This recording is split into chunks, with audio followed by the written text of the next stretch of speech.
Good morning. In my last lecture, I was talking about noise-free channel. Okay, I have discussed uh, briefly on noise-free channel there, and also I was talking there the channel capacity of noise-free channel. Again, I was discussed in my last lecture about binary erasure channel, which is BEC. Okay, there also I have discussed channel capacity of the binary result channel.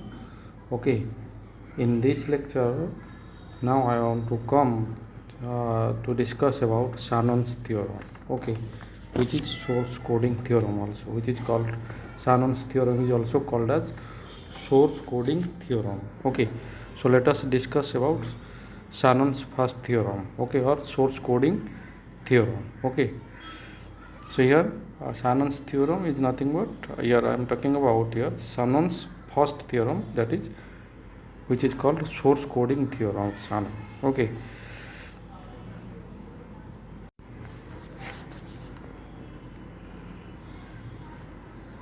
then I come to the slide. Okay, come to the slide, come to the blank side.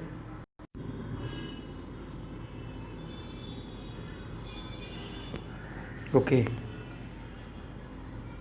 so the most important problem in communication is the efficient representation of the data generated by a discrete source. Okay, so I can tell this is the most common problem or most important problem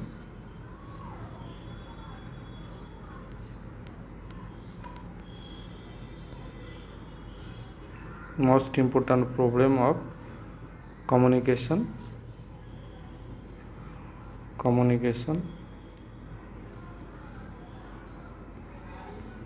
Most important problem of communication is that is the efficient representation of data generated by the discrete source. Okay, this is the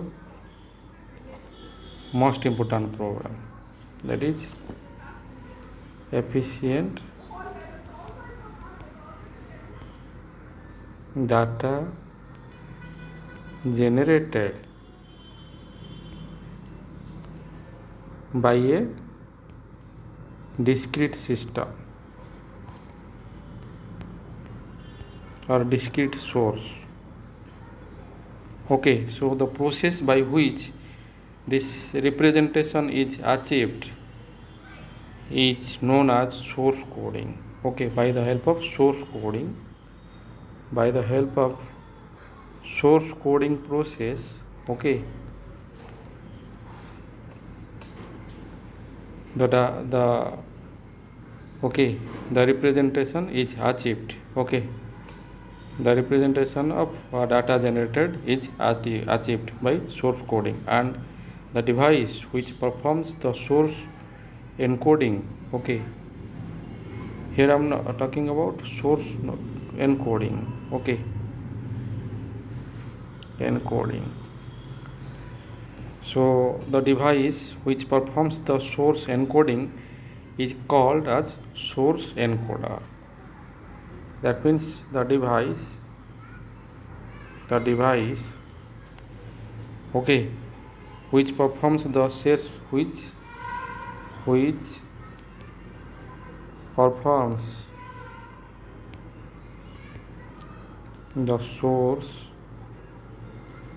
which performs the source encoding,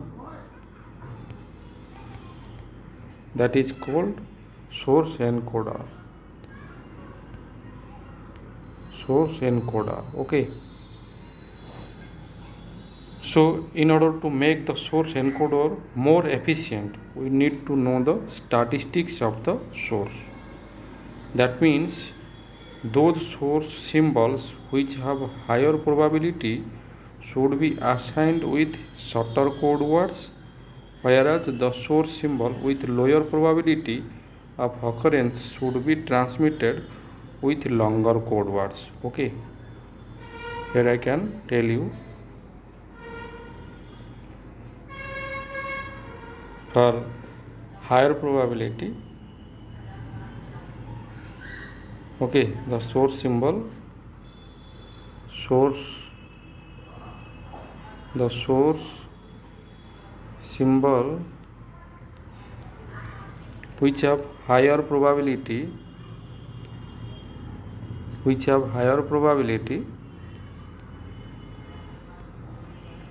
okay, this is assigned with a shorter code, assigned with a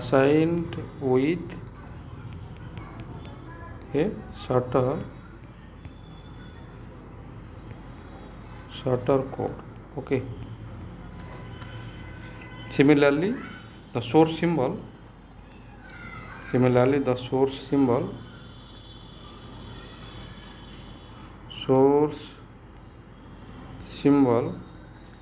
okay, with lower probability,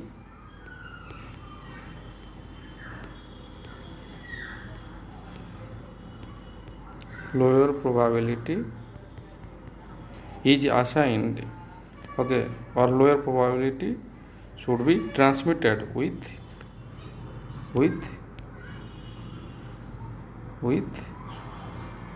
longer codes. Clear? So this type of source code is called what?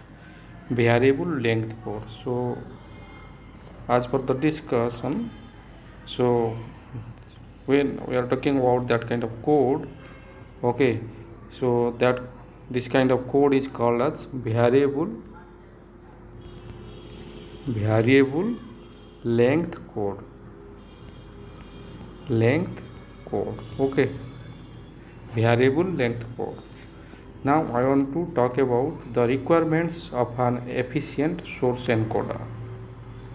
Okay, as the source encoder is highly essential here when I am talking about the Shannon's first theorem, okay, or source coding theorem. So we have to talk about now the requirements of an efficient source encoder. Requirements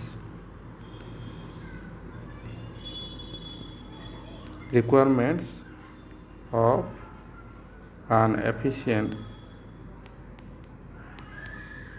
efficient source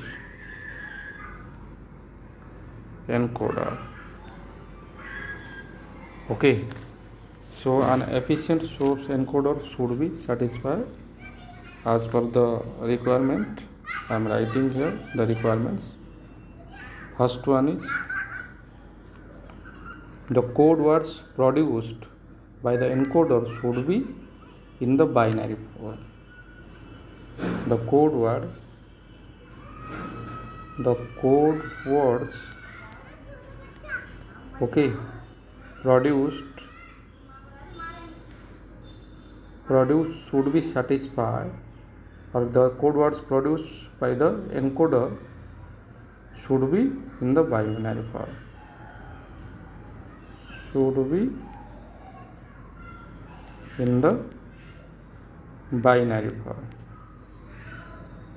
Okay, clear? Similarly, the second one is the source encoder should be uniquely decodable.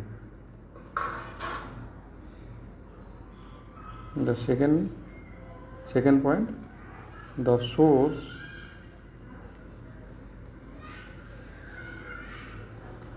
encoder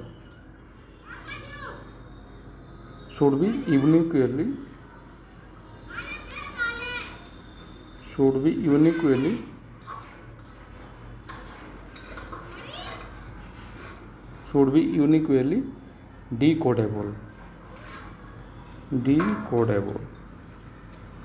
Okay, so the source encoder should be uniquely decodable so as to reconstruct the original source sequence perfectly from the encoder binary sequence. So now consider Okay, I want to show you the block diagram. Okay, I want to I want to show you a block diagram now. Now consider this block diagram. Okay, see the figure here. The output of the DMS, okay, that is discrete memoryless source, okay, is being converted by the source encoder. Okay, that means the output of discrete memoryless source, okay, is being converted by the source encoder. By the help of source encoder, it will be converted into a binary signal. So from the source encoder's output, we are getting the binary sequence signal or binary signal. That is, we get code words are the output of the encoder here. That means, okay. Now, when we are getting the binary sequence or binary signals, then the average code word length L of the source encoder can be written as, I want to write that. So now I want to write that the code word length L of the source encoder, that is L is nothing but L is equal to code word length, okay, and this L can be written as sum over k is equal to 1 to m pk into length of message mk in bits. I am writing the term below to this. So pk into length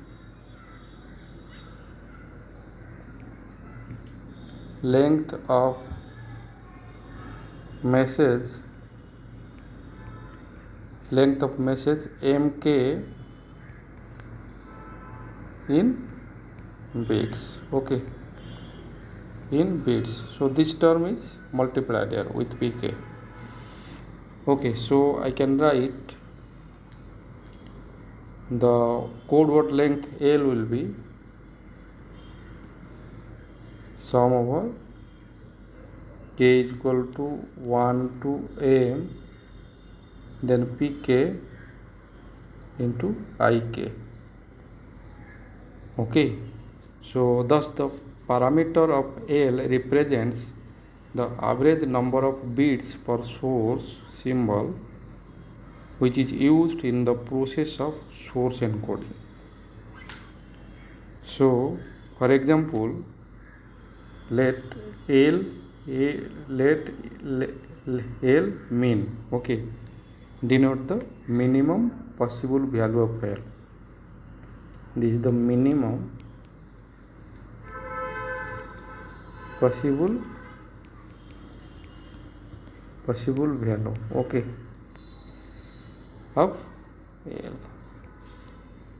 Then the coding efficiency of the source encoder, then I can write the coding efficiency of the source encoder,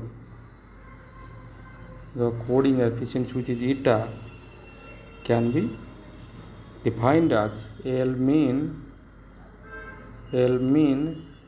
divided by L, okay. That means the source encoder is said to be efficient if eta approaches unit, okay. But how to obtain the value of L mean? Okay, the value of L mean can be obtained by using the Shannon's first theorem only. That is, or I can find out the value of L mean, okay, by using the Shannon's first theorem, that is the source coding theorem. So now I want to write the statement of source coding theorem here, okay. Statement of source coding theorem, statement of Shannon's theorem of source coding theorem.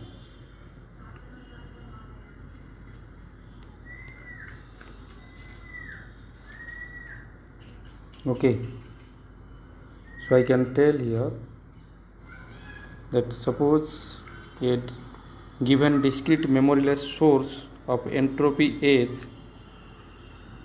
a given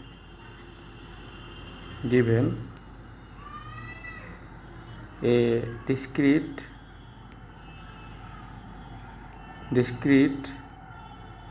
memoryless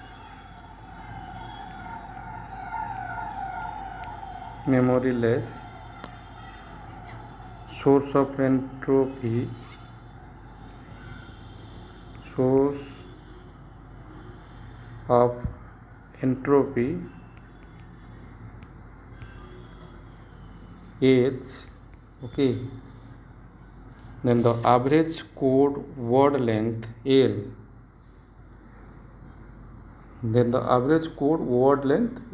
for any source coding is bounded as L will be greater or equal to H. Okay, so this is the statement of source coding theorem. Now I want to explain it. Okay, so the first theorem states that the first theorem of Shannon states that the average code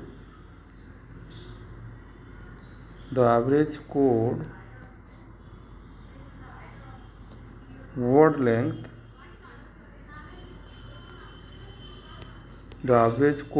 length which is L should always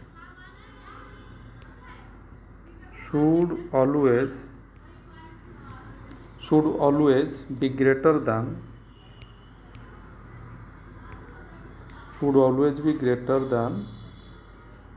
or equal to the source entropy or equal to the source entropy which is H. Okay, that means the value of L mean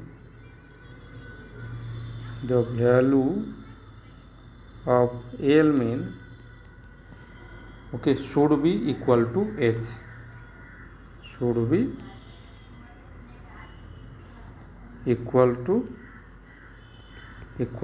H, okay, so I can write here L mean is equal to H. Okay, so this is the first theorem. Okay, statement of first theorem. Now substituting the value of L mean, okay,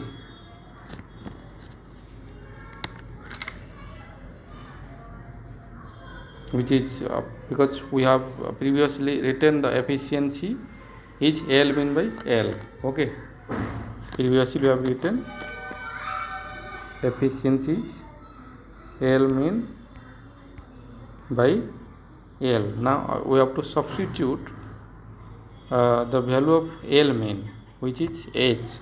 So if now the efficiency will be H by L. Okay, getting?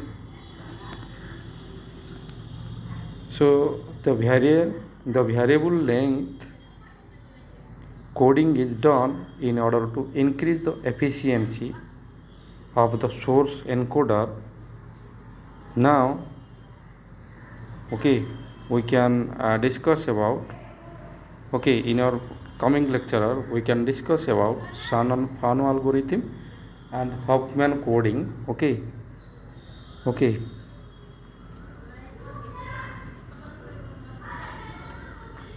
so these are the algorithms which use this variable length coding technique. Okay, so for that we have to cover Shannon-Fano algorithm and Huffman coding in our coming lectures. Okay, so in this lecture I think I have covered the general discussion and statement of Shannon's first theorem, and also I have calculated or I have formulated for the efficiency or coding efficiency of the source encoder, okay, which is normally defined as eta is L mean by L, okay, and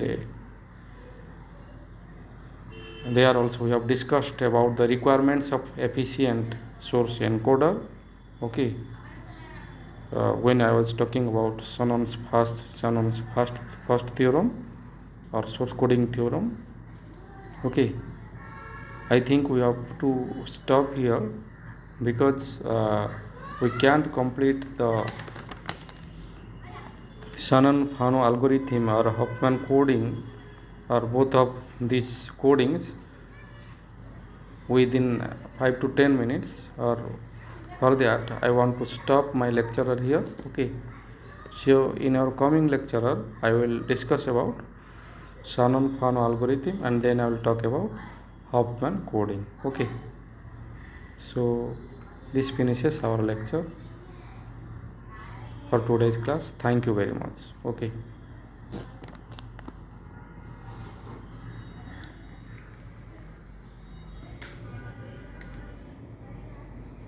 Thank you.